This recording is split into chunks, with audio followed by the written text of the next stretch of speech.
जय माता दी मित्रों, स्वागत है आपका हमारे चैनल सनातन संगम पर। मित्रों, यहाँ हम आपको हिंदू सनातन संस्कृति, हमारे ग्रंथों, पुराणों और कथाओं की जानकारी देंगे, जिससे कि सनातन संस्कृति का ज्ञान हमारी आने वाली पीढ़ियों तक एक सरल भाषा में पहुँच सके। आज हम आपको इस वीडियो में दुर्गा सप्तशती के पहले अध्याय की कथा के बारे में बताएंगे। तो मित्रों और भक्तों, वीडियो को अंत तक जरूर देखें। मार्कंडेय ऋषि कहते हैं, सूर्य के पुत्र सावर्णी जो 8वें मनु कहे जाते हैं, उनके उत्पत्ति की कथा विस्तार पूर्वक मैं आप सबको सुनाता हूँ। सूर्य कुमार सावर्णी भगवती महामाया के अनुग्रह से जिस प्रकार मनवंतर के स्वामी हुए, वही प्रसंग मैं आपको सुनाने जा रहा हूँ। पूर्व काल की बात है। स्वरोचित मनवंतर में सुरथ नाम के एक राजा थे, जो चैत्र वंश में उत्पन्न हुए थे। उनका समस्त भूमंडल पर अधिकार था। वे अपनी प्रजा को अपने पुत्रों की भांति धर्मपूर्वक पालन करते थे।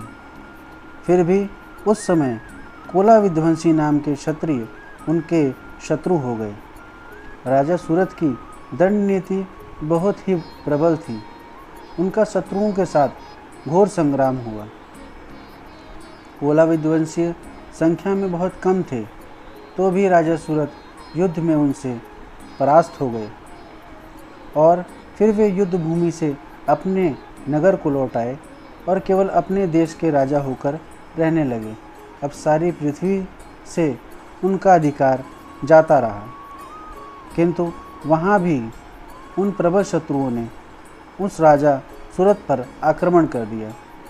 राजा का बल अब बहुत क्षीण हो चला था, इसलिए उनके दुष्ट, बलवान एवं दुरात्मा मंत्रियों ने वहाँ उनकी राजधानी में भी राजकीय सेना और खजाने को हथिया लिया। राजा सूरथ का प्रभुत्व अब पूरी तरीके से नष्ट हो चुका था, इसलिए वे एक दिन शिकार खेलने के बहाने घोड़े पर सवार होकर वहाँ से अकेले ही घने जंगल में चले गए। वहाँ उन्होंने विप्रवर मेघा मुनि का आश्रम देखा, जहाँ कितने ही हिंसक जीव परम शांत भाव से रहते थे। मुनि के बहुत से शिष्य उस वन की शोभा बढ़ा रहे थे। वहाँ जाने पर मुनि ने उनका सत्कार किया और वे उन मुनि श्रेष्ठ के आश्रम पे इधर उधर विचरते हुए कुछ काल तक रहे। फिर ममता से आकृष्ट चित्त होकर वहाँ वे इस प्रकार चिंता करने लगे, पूर्व काल में मेरे पूर्वजों ने जिसका पालन किया था, वह नगर आज मुझसे रहित है। पता नहीं मेरे दुराचारी भाई और बंधु उसकी धर्मपूर्वक रक्षा करते हैं या नहीं। जो सदा मद की वर्षा करने वाला मेरा प्रधान हाथी अब मेरे शत्रुओं के अधीन होकर न जाने किन किन कष्टों को भोगता होगा। जो लोग मेरी कृपा, धन और भोजन पाने से सदा मेरे पीछे चलते थे, वे अब दूसरे राजाओं का अनुसरण करते होंगे। उन अपव्ययी लोगों के द्वारा सदा खर्च करते रहने से बहुत ही कष्ट से जमा किया वह सारा खजाना अब खाली हो जाएगा। इस प्रकार की कई बातें राजा सूरथ निरंतर सोचते रहते थे। एक दिन विप्रवर मेघा मुनि के आश्रम के निकट एक वैश्य को उन्होंने बैठे हुए देखा। उन्होंने उससे पूछा, भाई तुम कौन हो और यहाँ तुम्हारे आने का क्या कारण है? तुम क्यों शोकग्रस्त और अनमने से दिखाई देते हो? राजा सूरथ का यह प्रेम पूर्वक कहा हुआ वचन सुनकर वैश्य ने उन्हें प्रणाम किया और कहा, राजा, मैं धनियों के कुल में उत्पन्न एक वैश्य हूँ। मेरा नाम समाधि है। मेरे दुष्ट स्त्री पुत्रों ने धन के लोभ में मुझे घर से बाहर निकाल दिया। मैं इस समय धन, स्त्री और पुत्रों से वंचित हूँ। मेरे विश्वसनीय बंधुओं ने मेरा ही धन लेकर मुझे दूर कर दिया, इसलिए दुखी होकर मैं इस वन में चला आया हूँ। यहाँ रहकर मैं इस बात को नहीं जानता कि मेरे पुत्रों और स्त्री और मेरे भाई बंधु कुशल से हैं या नहीं।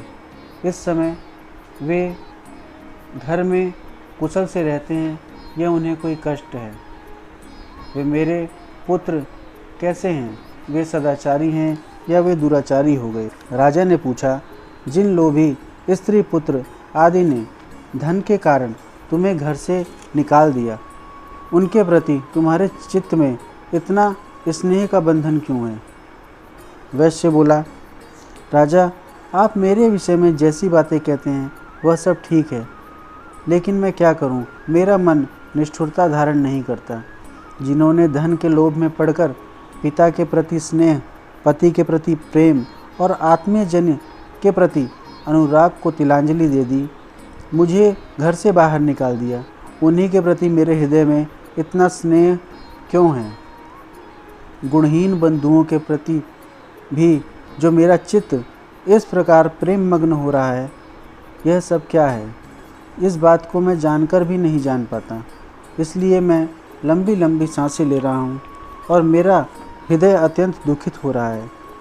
उन लोगों में प्रेम का सर्वथा अभाव है, तो भी उनके प्रति जो मेरा मन निष्ठुर नहीं हो पाता, इसके लिए मैं क्या करूं? फिर राजा सूरत और समाधि नामक वैश्य दोनों साथ साथ मेघा मुनि के आश्रम में उपस्थित हुए और उन्होंने मेघा मुनि से बात करना शुरू किया। राजा ने कहा, ऋषिवर, मैं आपसे पूछना चाहता हूँ, आप मुझे बताइए, मेरा चित्त अपने अधीन न होने के कारण वह बात मेरे मन को बहुत दुख देती है जो राज्य मेरे हाथ से चला गया। उसमें और उसके संपूर्ण अंगों में मेरी ममता बनी हुई है। मुनिश्रेष्ठ, यह जानते हुए भी कि अब वह मेरा नहीं है, अज्ञानी की भांति मुझे उसके लिए दुख होता है। और इधर यह वैश्य भी अपने घर से अपमानित होकर आया है, इसके स्त्री, पुत्र और भृत्यों ने इसे छोड़ दिया है, स्वजनों ने भी इसका परित्याग कर दिया है, तो भी उनके प्रति अत्यंत हार्दिक स्नेह रखता है। इस प्रकार यह तथा मैं दोनों ही बहुत दुखी हैं। जिनमें प्रत्यक्ष दोष देखा गया है, उन विषयों के लिए भी हमारे मन में ममता जनित आकर्षण पैदा हो रहा है। हम दोनों समझदार हैं, तो भी हमें जो मोह पैदा हुआ है, यह क्या है? विवेक शून्य पुरुषों की तरह मुझे और इसमें यह मूढ़ता प्रत्यक्ष दिखाई देती है। ऋषि बोले, राजा, विषय मार्ग का ज्ञान सब जीवों को है। इस प्रकार विषय भी सबके लिए अलग अलग हैं। कुछ प्राणी दिन में नहीं देखते तो दूसरे रात में नहीं देखते, तथा कुछ जीव ऐसे हैं जो दिन और रात में बराबर बराबर देखते हैं। यह ठीक है कि मनुष्य समझदार होते हैं, किंतु केवल वे ही ऐसे नहीं होते हैं। पशु, पक्षी, मृग आदि सभी प्राणी समझदार होते हैं। मनुष्यों की समझ भी वैसी ही होती है जैसी मृग आदि पक्षियों की होती है। समझ होने पर भी इन पक्षियों को देखो, ये खुद भूख से पीड़ित होते हुए भी मोहवश बच्चों की चोंच में कितने चाव से अन्न के दाने डाल रहे हैं। राजा, क्या तुम ये नहीं देखते कि ये मनुष्य समझदार होते हुए भी लोभवश अपने किए हुए उपकार का बदला पाने के लिए पुत्रों की अभिलाषा करते हैं? ऐसा नहीं है कि इनमें समझ की कमी है, लेकिन वे संसार की स्थिति बनाए रखने वाली भगवती महामाया के प्रभाव द्वारा ममतामय भंवर के युक्त मोह के गहरे गर्त में गिराए जाते हैं। इसलिए इसमें आश्चर्य नहीं करना चाहिए।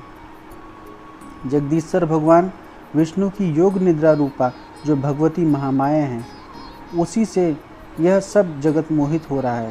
ये भगवती महामाया देवी ज्ञानियों के भी चित्त को बलपूर्वक खींचकर मोह में डाल देती हैं। वे ही इस संपूर्ण चराचर जगत की सृष्टि करती हैं और वे ही प्रसन्न होने पर मनुष्यों को मुक्ति के लिए वरदान देती हैं।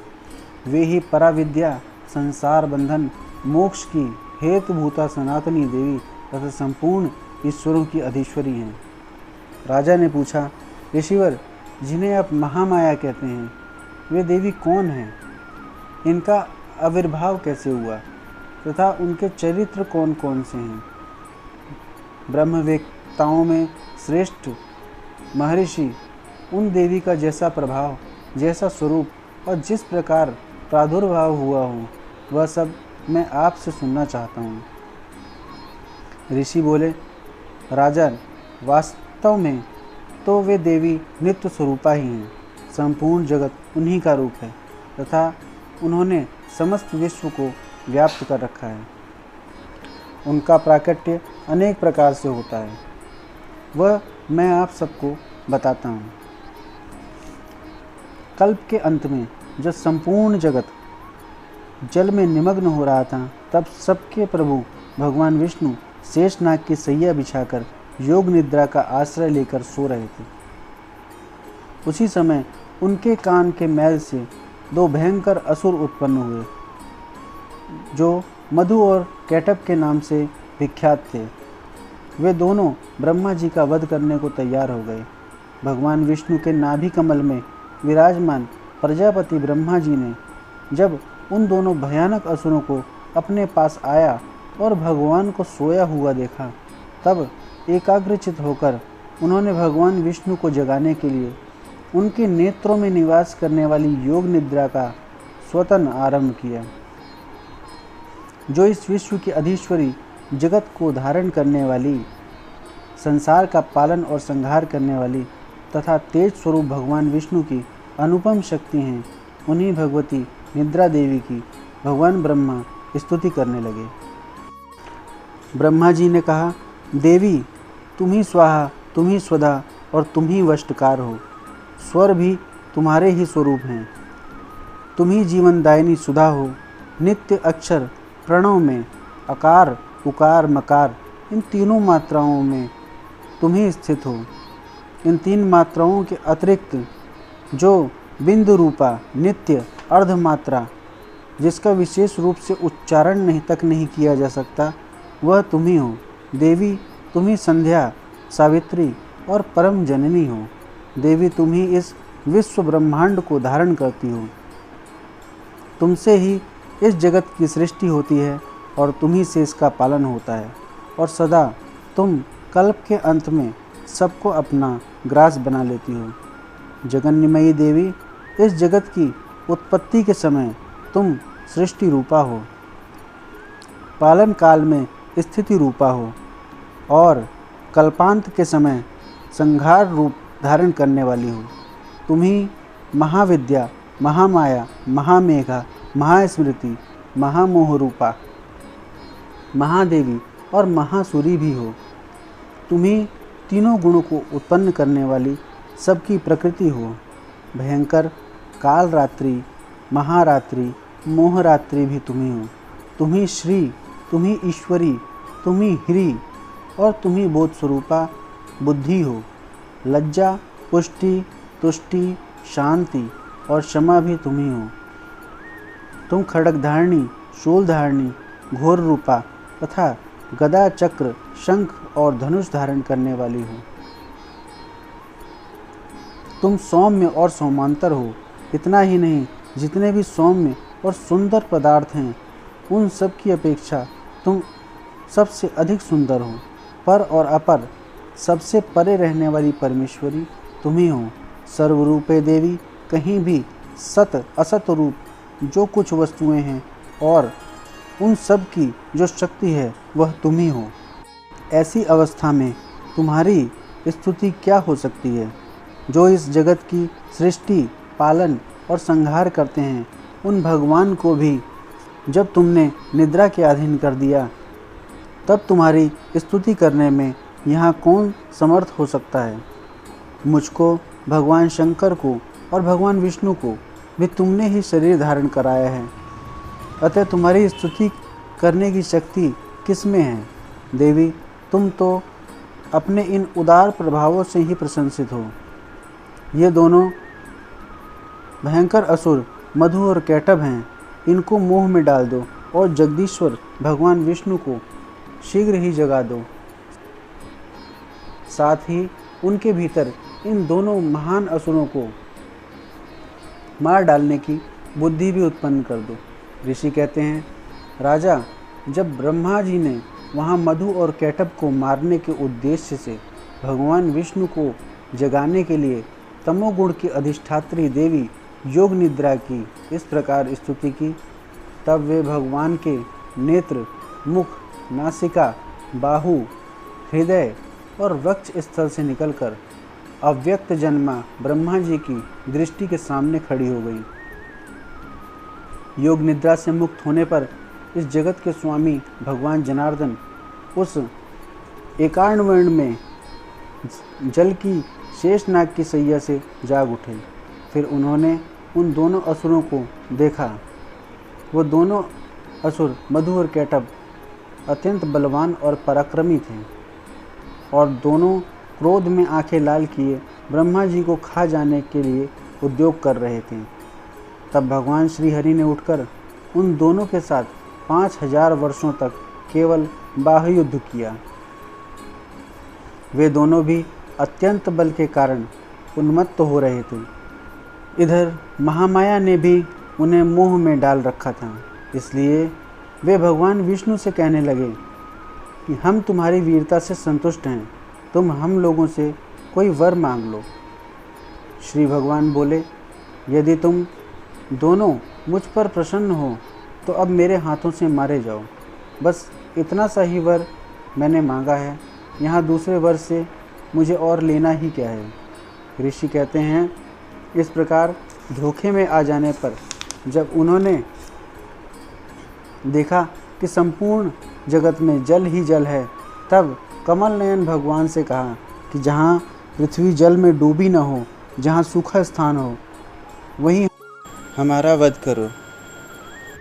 शंख चक्र और गदा धारण करने वाले भगवान ने उन दोनों के मस्तक अपनी जांघ पर रखकर चक्र से काट डाले। इस प्रकार ये देवी महामाया ब्रह्मा जी की स्तुति करने पर स्वयं प्रकट हुई थी।